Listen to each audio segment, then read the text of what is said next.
그러면 잠시 이제 다음 주제로 살짝 넘어가서 사실 지금 해운 시황 자체가 이제 뭐 여러 가지 기사들을 보면 뭐 14주째 운임이 하락세라든지 아니면은 뭐 1년 전에 비해서 운임이 뭐 많이 폭등을 했다 이런 기사들이 많이 좀 얘기가 나오고 있어요. 근데 사실 뭐 박사님이 이 전부터 사실 이런 얘기를 많이 해주셨고 저희도 이거를 조금 많이 보다 보니까 걱정이 되는 부분이 많더라고요. 그래서 이 부분에 대해서 한번 조금 자세하게 말씀해 주시면 감사할 것 같습니다. 예, 제가 3년 전부터 끊임없이 HMM 선사를 비롯해서 글로벌 해운 선사에 대한 언론 인터뷰나 방송이나 칼럼 등등 통해서 많이 이제 입장을 밝혀왔고, 제가 요즘도 이제 시중 언론 기자들과 인터뷰를 많이 하고 있는데, 제가 오늘 이렇게 대충 썸머리를 해보니까 이렇습니다.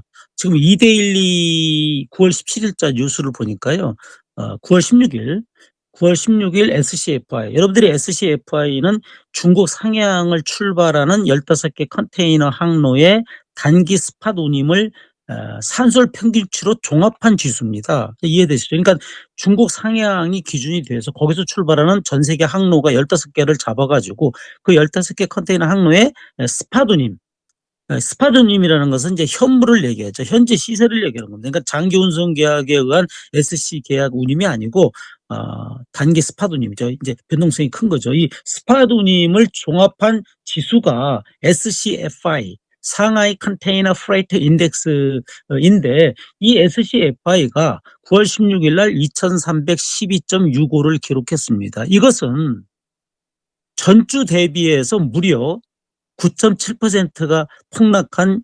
249.47포인트가 폭락한 겁니다. 그런데 한 달 사이를 보면은 무려 32.6%가 지금 폭락했습니다. 이것은 17주 연속 SCFI가 하락 중이다. 이렇게 보시면 되겠습니다. 그러면은 이 SCFI가 우리가 과거를 돌아가 보면 2020년 5월에요. 857.63으로 아주 저가를 찍다가 팬데믹이 이제 발생하고 2020년 12월 말에 2783.03, 그다음에 작년 말에 5046.66으로 드디어 5000선을 돌파했습니다. 이게 금년 1월에 사상 최고치인 5109.60을 기록하게 됩니다. 이때의 최고의 말하자면 컨테이너 해운 시황의 호황이 도래했다, 이렇게 보면 되겠습니다. 그런데 지난 9월 16일자 SCFI 지수를 보면 결국은 2020년 12월 초순 수준으로 다시 되돌아갔다, 이렇게 보면 되고, 그러면은 자세하게 말씀드리면은 그러면 해상운임이 어떻게 됐냐 이거죠. 이 오션 프레이트 해상운임을 제가 살펴보니까 롱비치나 LA, 즉 미 서안이죠. 미국 서안 항구에 40피트 기준해 가지고 3,050불이었어요. 근데 이게 무려 12.5% 전주 대비 감소한 겁니다. 하락한 거죠. 그다음에 미국 동안 뉴욕이나 서베나 이쪽이죠. 이쪽에 보니까 40피트 기준해 가지고 7,176달러. 이것은 전주 기준 7.6% 하락. 근데 이 하락의 추세가 17주하고 18주 연속 하락세라는 겁니다. 그리고 유럽 노선의 경우에는 이제 20피트 기준을 하는데 유럽 노선의 경우에는 3,545달러. 이것은 전주 대비 8.6% 하락. 그러니까는 전 세계 우리나라 극동아시아에서 출항하는 이 가장 큰 항로, 미 서안 동안과 유럽 항로 노선의 컨테이너 운임이 급락하고 있다라는 것을 보여주고 있습니다. 근데 이제 이렇게 급락의 그럼 원인이 뭐냐?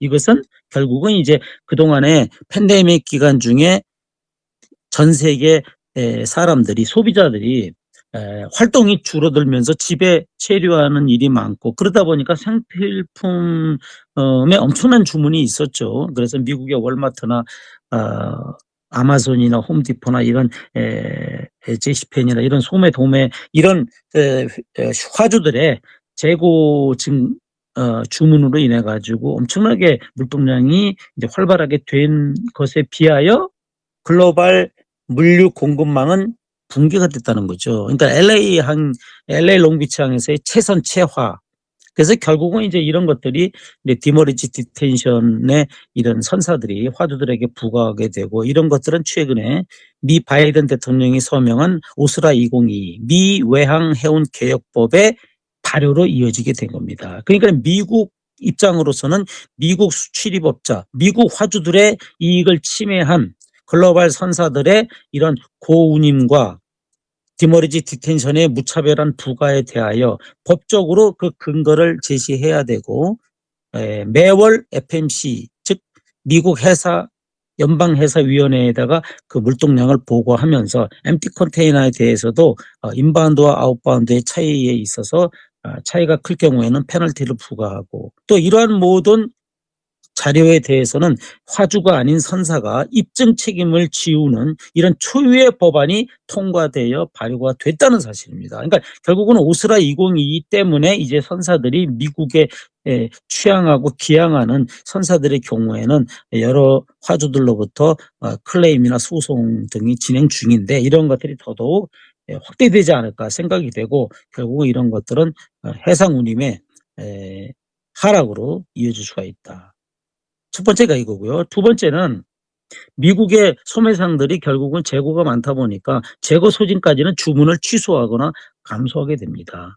또한 화주들과 선사들이 체결한 SC 계약, 즉 서비스 컨트랙트죠. 우리가 이제 1년 또는 2년 단위로 고정 분량을 제공하면 운임을 뭐 할인해 주겠다. 이게 이제 우대 운송 계약인데, 이 SC 계약 때문에 SC 계약을 팬데믹 기간 중에 높게 가뒀다 이거죠. 왜냐하면 앞으로의 전망이 계속 호황으로 예측이 됐기 때문에 화주들은 선복 확보가 최우선이다 보니 SC 계약을 너무 높게 한 거죠. 근데 이제 이런 부분들이 최근에 스팟운임이 워낙 하락하다 보니까 화주들 입장에서는 SC 계약을 파기하고 재계약을 해야 되겠다라는 압력을 선사들에게 지금 넣고 있다고 합니다. 따라서 이제 이런 것들이 스팟운임의 하락과 맞물려서 지금 운임이 전반적으로 하락하고 있고, 심지어 해운 성수기가 3분기인데 이 3분기마저 물동량이